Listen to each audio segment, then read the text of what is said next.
Gwaltney Group-RE results. Welcome to Rochester Real Estate, featuring Robin Gwaltney from Gwaltney Group-RE results and Andy Brownell. Here's Andy Brownell on Rochester's News Talk, 1340 KROC AM and 96.9 FM. Good morning, everyone. It's Andy Brownell, News Talk 1340 KROC AM and 96.9 FM, along with Robin Gwaltney, Gwaltney Group-RE results. Good morning, Robin. Good morning. How are you? I'm great. How about yourself? Well, I would like to say I'm all rested up and ready to work, but I'm kind of fighting off a cold. We went on a cruise. We were gone for a week, and it was amazing, and it was continuing education. Do you love that? It's our 5th year in a row that we've gone on a January cruise where we get all 15 hours of our required continuing ed. So we come back, and we usually feel like, okay, I'm ready to hit the ground running. My continuing ed's behind me. It's a new year, ready to start the season off, but I'm just battling a little bit of a cold, and it's slowing me down a bit. That's, well, I don't know. I don't know if you should be punished for taking a cruise, but it seems like... Maybe. I don't know. I'll be fine. I feel good. That's the main thing. And of course, I'm, paranoid, so I've tested for COVID 2 times, but I don't have COVID, so just a cold. Yeah, there's a lot of that going around right now. 'Tis the season, I guess. It is. It definitely is. Well, what's been happening since you've been gone? Have you been brought up to date? I've been reading as much as I can so that I'm prepared for this show. I came across some interesting things. One thing was based on Minnesota rents. And I found this little chart that showed that in 1988, the median rent was $350 a month. And in 2022, the median rent was $1,350 a month. Wow. Increased by $1,000. This will date me. The cheapest rent I ever paid was $50 a month.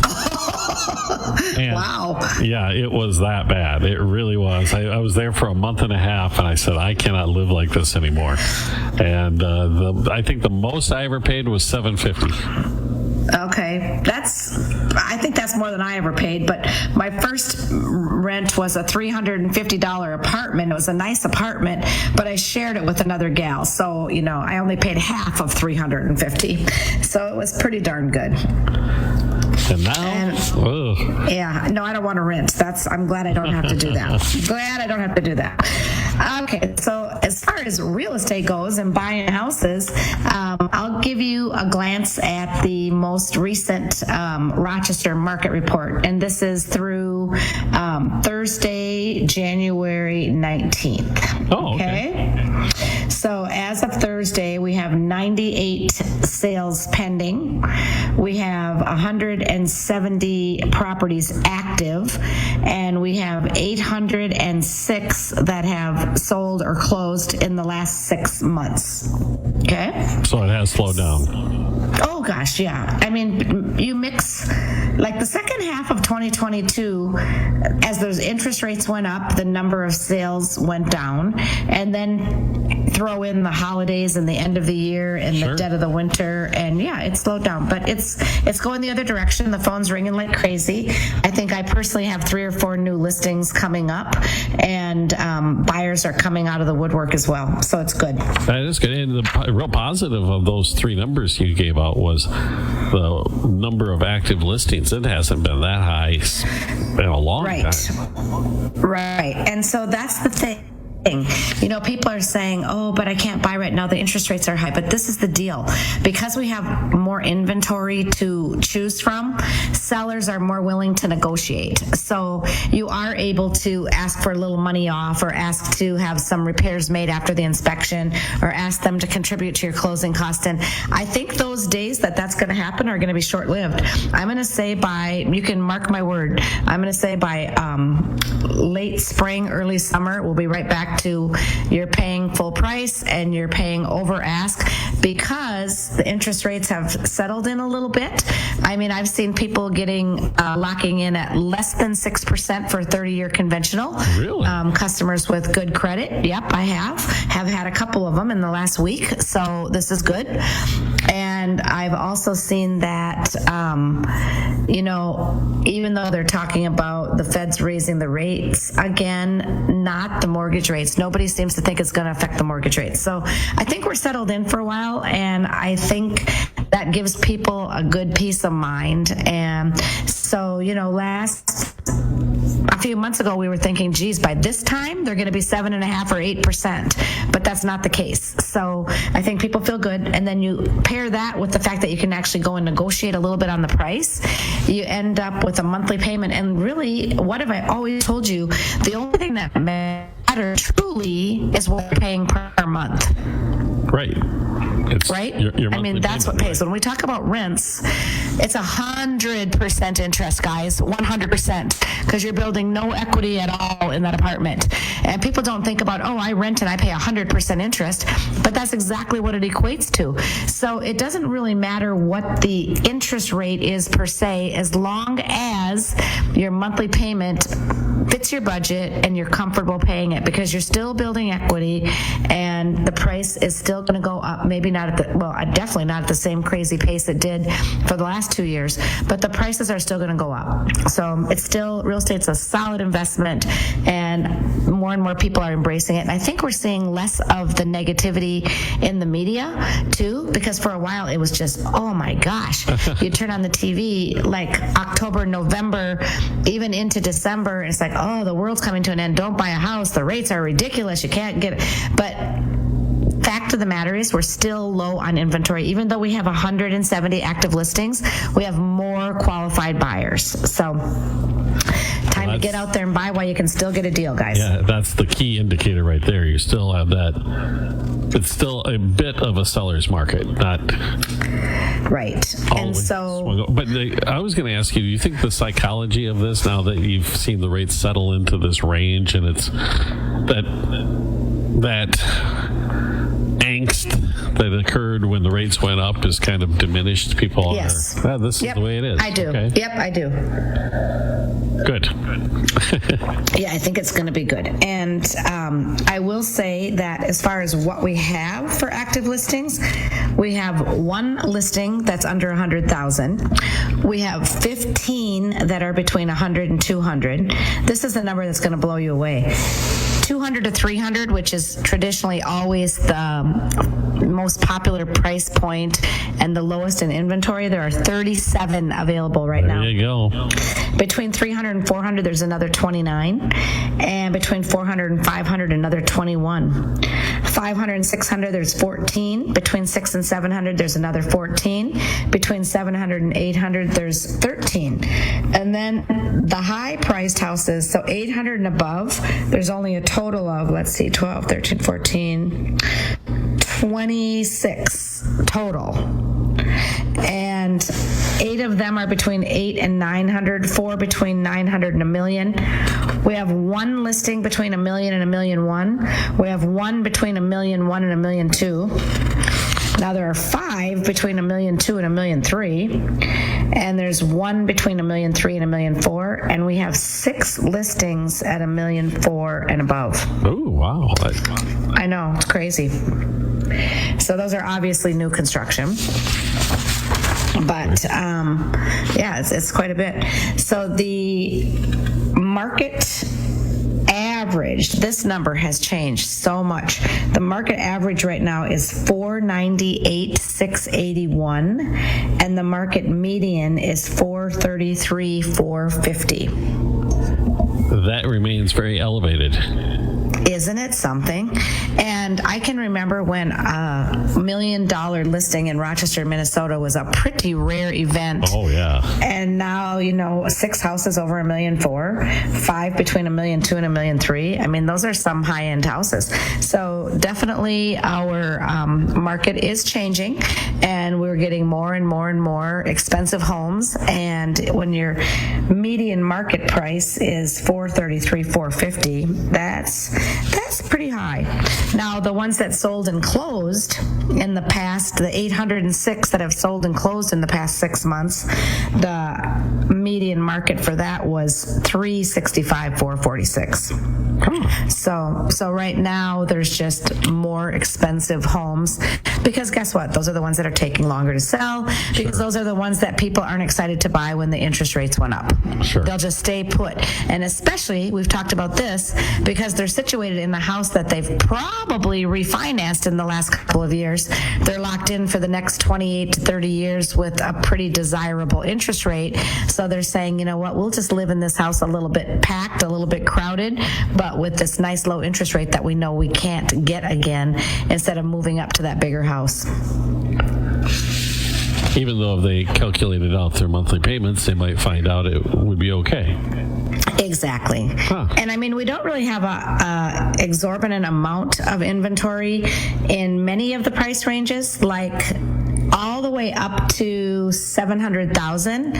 We are still at a 2-month absorption rate. So if all of those sold within the next 2 months, we'd be out of inventory 700,000 below rather. Oh, okay. So it's not like we're sitting here with a huge excess of listings, okay? And then 700 to 800, we've got 5 months worth.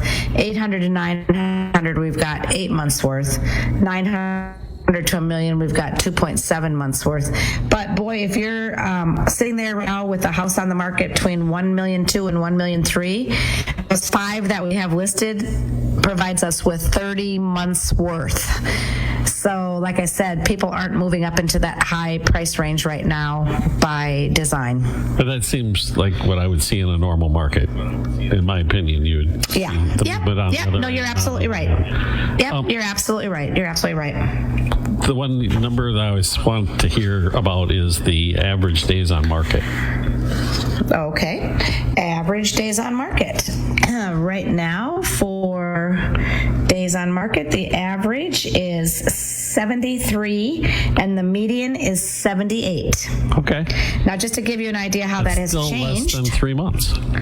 It's still less than 3 months, but those 806 homes that sold in the last 6 months, the average days on market was 31 and the median days on market was 18. So if you saw houses in your neighborhood selling just 4 or 5 months ago in 18 or 20 days, you're going to be extremely discouraged when yours is taking 78. I mean, it's just normal. But the bottom line is it's only because we have a little more inventory and because some of our buyers put the brakes on. Now those buyers are seeping back out in. So I think that median, next time we talk about that, we might see it drop a little bit. But 6 months from now, I can promise you it'll be back down to probably not 30 and 31, but right around 45 is my prediction. Okay. Well. Okay, you write that down so we can compare my notes, okay? I remember. Don't worry. All right. Okay. We do have to take a break, Robin. We'll do that, and we'll return in just a moment with Robin Gwaltney, Gwaltney Group-RE Max Results on News Talk 1340, KROC AM and 96.9 FM. We'll be right back with Robin Gwaltney and Andy Brownell on Rochester Real Estate. This is News Talk 1340, KROC AM and 96.9 FM. Shop Menards today. Gwaltney from Gwaltney Group-RE Max Results and Andy Brownell on Rochester's News Talk 1340, KROC AM and 96.9 FM. Welcome back, everyone. Robin Gwaltney with Gwaltney Group-RE Max Results with myself this morning, Andy Brownell. All the statistics we just talked about, Robin, seem like, once again, more of a normalization of the real estate marketplace, not the doom and gloom and catastrophe that we saw on all the cable TV news channels and the headlines a few months ago. Exactly. It's so important. I have to tell you, I still get people call me and say, is there going to be a big foreclosure boom? Are a lot of people going to lose their houses? I mean, I know the housing market is crashing. I'm like, wait a minute, wait, what? Where are you getting this information? No. So let me say this. Today is nothing like 2008. And I want to share some really important key variables between what happened in 2008 and what's going on today. Okay? Yeah. So job cuts, nets of gains and losses. The last housing cycle in 2008, there were 8 million jobs cut or lost. In the current housing cycle, that number is 0. Right. Okay. We're seeing job 0. gains, right? Yeah, 0. Total jobs, household survey, the last housing cycle, 138 million people had jobs. In the current cycle, 158 million. Now, it seems crazy because it seems like everybody still needs more help, but there are more people working now. 158 million jobs versus 138 million back then. That explains the worker shortage. Yes. Subprime loans. Okay. They were prevalent in 2008. There were so many of them. Now there are virtually none. Okay. New construction in the previous 5 years. So we're talking how many houses were built between 2003 and 2008 when the housing market crashed. There were 7.65 million built in those 5 years previous to 2008. Currently, in the past 5 years, there have only been 4.6 million built. So 3 million less houses, fewer houses. I'm actually surprised that it was 4 million. I thought it would have been lower. Yeah, well, nationwide, of course. Yeah, but of course. Yeah, I don't think we've been definitely slow around here. Inventory on the market. In 2008, there were somewhere between 3.8 and 4 million homes on the market. Today, there is somewhere between 1 to 1.2 million. So essentially a fourth, okay? The mortgage delinquency. Now, this is where I'm telling people, don't sit back and wait for this plethora of foreclosures to be coming at you, because it's probably not going to happen. In 2008, there were 10.1% of the mortgages were delinquent, and now currently it's 2.6%. And the homes in foreclosure back in 2008, it was 4.6% of the homes were in foreclosure. Currently, it's 0.6%, so not even 1%. 6. Yeah, so there's no similarities whatsoever between what happened with the housing crash of 2008 and the big COVID upset that's created all the chaos now. Okay? Everything you're describing now points to a strong real estate market, just not the hyper insane market that we had. Thank God. How many times do I have to say thank God? I mean, that could not keep going like that. It was absolute craziness. So yeah, now we're back to, boy, you want to look at houses? We might have 4, 5, 6, we might have 7, 8 to see. Let's go look at all of them. Then let's make a decision, and then let's put together a good, solid offer without having to worry about how much over do we have to offer to get this house. And guess what? We can even ask for an inspection. And then once we do the inspection, we can even expect the seller to contribute towards some of the improvements. So it's a much, much more sane time to be a buyer than it was a year and a half ago. What I like about it, if I was in the buying mode, would be that I could put together that list of, absolute needs with you, and then my list of wants with you, and I might actually find something that addresses most of those, rather than, we're going to have to go with this one because odds are this one will get snatched up, and this is as close as we'll ever get, even though it's not really meeting all my needs. Exactly. So, we are hearing everybody's saying, oh, okay, so Robin, maybe the housing market isn't going to crash, but what do you say about the recession? Because, 2 out of 3 economists are forecasting a recession in 2023. So how does that affect, and how does that affect the housing market? Well, honestly, I'm going to tell you one thing. A recession does not mean falling home prices, okay?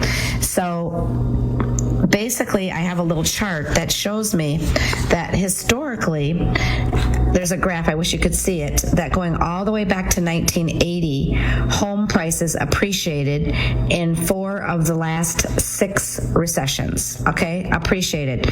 And in the other 2, they just basically, well, other than, of course, 2008. Right. But in 1981, they dropped by 1%. But then in 2008, they dropped by almost 20%, 19.7%. But when we had a recession in 1980, home prices went up by 6.1%. And, I said 1981. I made a mistake. It was 1991. I need glasses. In 1981, when we had a recession, home prices went up by 3.5%. It was 1991 when they dropped by 1%. And then in 2001, we had a recession, and house prices went up by 6.5%.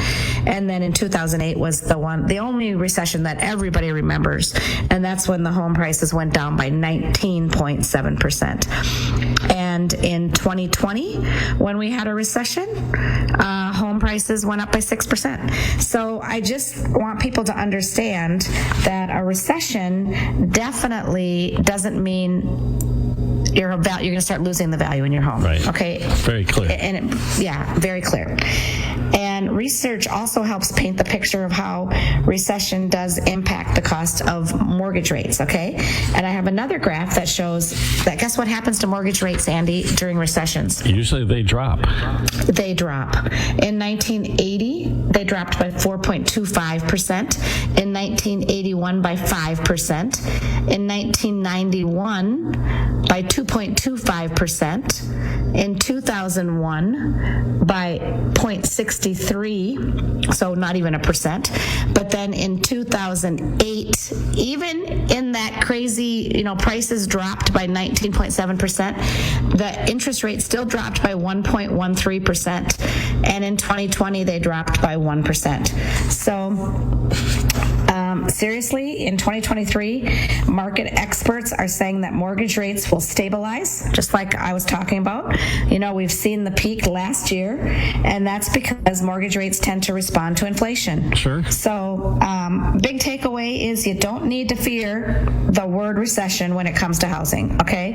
In fact, experts say that recession would be mild, and housing will play a key role in a quick economic rebound. Hallelujah. Buy those houses, people. Okay. We do have to take another break, Robin. We'll do that back in a moment with Robin Gwaltney, Gwaltney Group RE/MAX results here at News Talk 1340 KROC AM and 96.9 FM. We'll be right back with Robin Gwaltney and Andy Brownell on Rochester Real Estate. This is News Talk 1340 KROC AM and 96.9 FM. They say they'll get your biggest tax refund. Gwaltney from Gwaltney Group RE/MAX results and Andy Brownell on Rochester's News Talk 1340 KROC AM and 96.9 FM. We're chatting with Robin Gwaltney, Gwaltney Group RE/MAX results this morning. And Robin, before we run out of time, do you have any new listings you want to share with us? I do.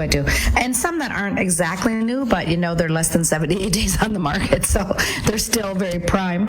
I have a coming soon out in Byron. This is 529 2nd Avenue Southwest in Byron, and it's just a cool house that sits not far from town. If that intersection where you turn right to go to Quick Trip, yep, the original Quick Trip, okay, then you turn left and it's just a little ways down that road. Really beautiful setting. It's a 2-story with 2,000 square feet on the above ground, with a total of 2,962 square feet, 4 beds, 4 baths. It's got a 2-car garage, and it is coming on the market for $515,000. That's a nice size house. It's a nice size house and a nice little acreage. It's a nice little spot. I've got a beautiful 2-story up on Phoenix Road Southwest, 2273 Phoenix Road. This one's been sitting on the market for a little bit, but recently the price got dropped significantly, so it's $525,000, and I've noticed a lot of showings have been coming on because now it must have hit the sweet spot, so hopefully that one will go quickly. So if you've been watching that one, just so you know, know that prices dropped and it's not too late to jump in and get it.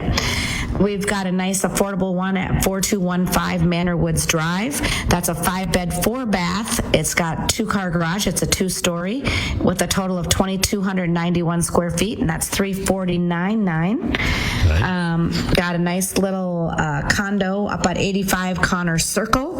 It's a 2-bed, 2-bath, 2-car garage with a total of 1,200, just under 1,200 square feet, 1,196 for $274,900. Out in Casson, we've got 610 2nd Street. Oh, actually, I lied. I accepted an offer on that one. I won't tell you about that one.